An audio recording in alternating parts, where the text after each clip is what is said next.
Hey guys, John here again, coming at you with another video. I got my main training partner here, Rodney Rampersad, and today we are going to be going over what to do when your opponent switches stances. So, most of the time, we're orthodox and we're fighting another orthodox fighter, okay? And there's a couple of things that might make Orlando switch his stance, or Rodney here, whoever it is. And the first thing might be, maybe he trains to do that, okay? You're seeing that a lot now in MMA, especially in those lower weight classes where guys will fluidly switch their stances around an opponent non-stop, and obviously they train to do that. However, that's not necessarily we're making them do that.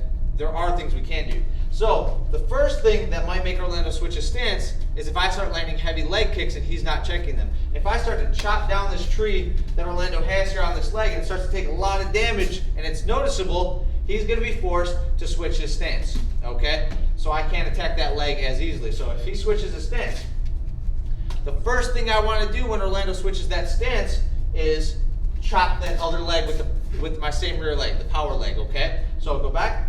So scenario one, I'm beating Orlando up with heavy leg kicks this whole fight.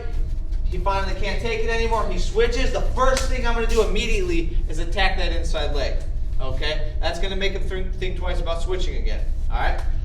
Another reason he might want to switch stances is if his offense is ineffective or my offense is too good. His defense is ineffective. If I'm beating Orlando up throughout the fight, or maybe he's trying everything he's got, none of it's working on me, he might want to switch his stance to try to throw me off. And if he does that, again, the same thing works. Immediately throw that kick.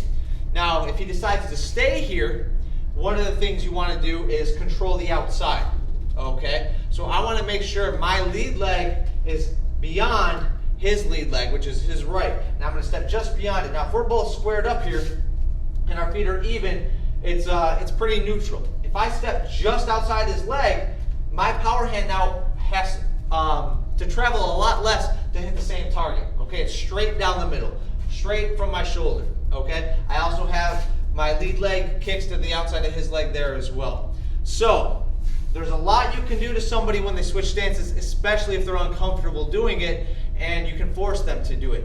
So, again, two favorite things to do: Orlando switches his stance, immediately chop the inside leg, make him think twice. The second thing I'm going to do, he switches, just control that outside throughout the fight and pop down that two down the middle. Alright? So that's just a couple of things you can do when somebody's frustrated in switching stances or trying to get one off on you. So take it from there. Thanks, Rodney.